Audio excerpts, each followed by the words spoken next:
Hello बच्चों, let's read the question. The question says, a coil of insulated copper wire is connected to a galvanometer. What would happen if a strong bar magnet is first part pushed into the coil, second part withdrawn from inside the coil, third part held stationary inside the coil, and D part means आपको finally बोला गया है कि you have to give justification for each observation. तो चलिए सबसे पहले समझते हैं कि क्वेश्चन में आपको बोला क्या गया है। इसमें बोला गया है कि आपके पास एक कॉइल है इंसुलेटेड कॉपर वायर की एंड आपने इसको कनेक्ट किया हुआ है गैल्वेनोमीटर के साथ। अब आपको बताना है कि जब एक स्ट्रॉन्ग बार मैग्नेट को आप पुश कर रहे हो इनटू द कॉइल या फिर आप जब बार मैग्नेट को विड्रॉ कर रहे हो from inside the coil and जब आपने बार मैग्नेट को स्टेशनरी रखा हुआ है कॉइल के अंदर, तो इन सब ऑब्जर्वेशंस में क्या होने वाला है, ओके एंड आपको अपने हर एक ऑब्जर्वेशन के लिए जस्टिफिकेशन भी देनी है, राइट। तो चलिए स्टार्ट करते हैं हमारे आंसर के साथ। एंड सबसे पहले हम इसमें ये देखते हैं कि हमारा कौन सा की कॉन्सेप्ट जो है वो हमारा यूज होने वाला है इस पर्टिकुलर क्वेश्चन में। अब देखिए क्वेश्चन के ऊपर आने से पहले सबसे पहले हम यहाँ पे एक वर्ड देख रहे हैं, वो क्या है आपका, दैट इज योर गैल्वेनोमीटर। तो सबसे पहले ये समझते हैं कि गैल्वेनोमीटर होता क्या है। तो देखिए क्या होता है कि गैल्वेनोमीटर एक टाइप की डिवाइस है, राइट, एंड इस डिवाइस को हम किस लिए यूज करते हैं, it is use to detect current, okay. इसको हम किस लिए यूज करते हैं, इस डिवाइस को हम करंट को डिटेक्ट करने के लिए यूज करते हैं, ओके। नाउ अब दूसरी चीज के ऊपर आते हैं। अब देखो क्या है कि जब भी आप क्या करोगे, मूव करोगे किसको, बार मैग्नेट को, राइट। जब भी आप क्या करोगे, बार मैग्नेट को जब आपने क्या किया, बार मैग्नेट को जब आपने मूव किया, तो मूव करने से क्या हो, तो बार मैग्नेट को जब आपने मूव किया है, ठीक है, इनसाइड द कॉइल या जब आप कॉइल से उसको बाहर की तरफ लेके जा रहे हो, तो आपका जो बार मैग्नेट है वो क्या हो रहा है, बार मैग्नेट आपका मूव हो रहा है। तो इससे क्या होगा, इससे ये होगा कि बार मैग्नेट के कारण जो मैग्नेटिक फील्ड है, राइट, बार मैग्नेट के कारण क्या है, जो मैग्नेटिक फील्ड है वो क्या हो रही है, magnetic field is changing, right. क्या हो रहा है इससे, मैग्नेटिक फील्ड जो है वो क्या हो रही है, मैग्नेटिक फील्ड चेंज हो रही है जब आप बार मैग्नेट को मूव कर रहे हो। तो जब मैग्नेटिक फील्ड चेंज हो रही है तो क्या हो रहा है, करंट इज इंड्यूस्ड, उसके कारण क्या होगा, जो करंट है वो इंड्यूस हो जाएगा, करंट इज इंड्यूस्ड, ओके। या आप ये बोल सकते हो कि क्या हो रहा है, इंड्यूस्ड करंट जो है वो आपका आ जाएगा कॉइल के अंदर, ओके। क्या हो रहा है, जब आपने बार मैग्नेट को मूव करवाया तो क्या हुआ, उससे मतलब जो बार मैग्नेट की मैग्नेटिक फील्ड थी वो क्या हो रही है, कंटिन्यूसली चेंज हो रही है। एंड अगर मैग्नेटिक फील्ड कंटिन्यूसली चेंज हो रही है तो क्या हो जाएगा, current is induced in the coil, coil के अंदर जो करंट है वो इंड्यूस हो जाएगा, राइट। तो यही की कॉन्सेप्ट हम यूज करने वाले हैं हमारे इस क्वेश्चन को सॉल्व करने के लिए।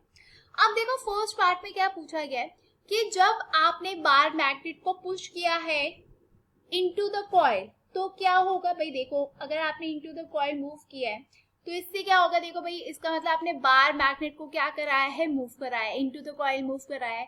तो इससे क्या होगा कि मैग्नेटिक फील्ड जो है वो क्या हो रही है, चेंज हो रही है। मैग्नेटिक फील्ड चेंज होने से क्या हो रहा है, जो करंट है वो क्या हो जाएगा, आपका इंड्यूस हो जाएगा। अगर करंट इंड्यूस होगा इसका मतलब क्या है कि आपकी जो नीडल है, किसकी, नीडल ऑफ द गैल्वेनोमीटर, क्या लिखोगे, इन सब के कारण क्या होगा कि जो नीडल होगी किसकी, आपकी गैल्वेनोमीटर की, वो क्या करेगी, needle of the galvanometer shows a momentary deflection, right, shows a momentary deflection, right, momentary deflection in a particular direction, in a particular direction, right। First part के कारण क्या हो रहा है, फर्स्ट पार्ट के कारण ये हो रहा है कि आपका जो बार मैग्नेट है जब आपने उसको मूव किया into the coil, magnetic field change हो गई, मैग्नेटिक फील्ड चेंज होने से क्या हुआ, करंट इंड्यूस हो गया, करंट इंड्यूस होने से क्या होगा, जो आपकी नीडल है गैल्वेनोमीटर की वो क्या शो करेगी, डिफ्लेक्शन शो करेगी। कैसा, जस्ट मोमेंटरी डिफ्लेक्शन ही शो करेगी एक पर्टिकुलर डायरेक्शन में, राइट।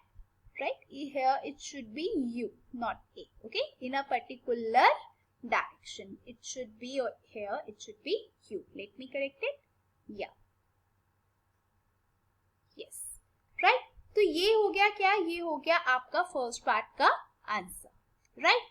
अब आप मूव ऑन करते हैं हमारे सेकेंड पार्ट में। देखो सेकेंड पार्ट में क्या बोला गया कि अब जो बार मैग्नेट था, अब आपने क्या किया, उसको आपने विथड्रॉ किया है from inside the coil. Okay, अब भी क्या होगा भाई, जब आप मूव करोगे तो इससे भी क्या होगा, आपकी जो नीडल होगी किसकी, गैल्वेनोमीटर की, ऑब्वियसली बात है। तो नीडल ऑफ गैल्वेनोमीटर क्या करेगा, नीडल ऑफ द गैल्वेनोमीटर जो है अगेन वो क्या शो करेगा, अगेन वो शो करेगा deflection, shows a momentary deflection।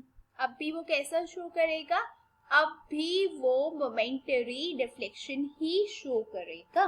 Okay, momentary deflection he show करेगा।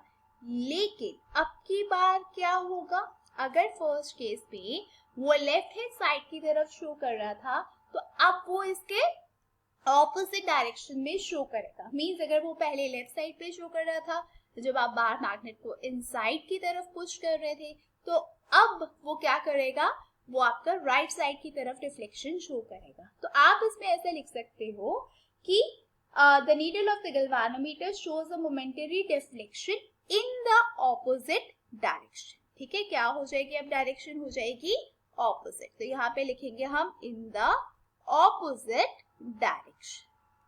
क्लियर है, राइट। नाउ अब मूव ऑन करते हैं हम हमारे थर्ड पार्ट पे। अब देखो थर्ड पार्ट में क्या बोला गया है, थर्ड पार्ट में बोला गया है कि हम अब जो बार मैग्नेट है उसको मूव ही नहीं करा रहे। ओके, अब देखो जब आपने उसको मूव ही नहीं कराया तो जो मैग्नेटिक फील्ड है वो तो चेंज ही नहीं हुई। एंड जब तक मैग्नेटिक फील्ड जो चेंज नहीं हुई तो दैट मीन्स जो करंट है वो तो इंड्यूस ही नहीं होगा। अगर करंट ही इंड्यूस नहीं होगा तो ऑब्वियस ही बात है जो नीडल है गैल्वेनोमीटर की, राइट, क्या होगा, जो नीडल होगी किसकी, नीडल होगी जो आपके गैल्वेनोमीटर की, दैट मीन्स उसमें कुछ भी डिफ्लेक्शन नहीं आएगा, राइट। तो हम लिखेंगे needle of galvanometer shows no deflection. Okay, तो ये हो गया आपके थर्ड पार्ट का आंसर, राइट। तो ये हो गया बेसिकली हमारे इस कंप्लीट क्वेश्चन का answer. Okay, so I hope you all have understood the question well. All the very best and thank you.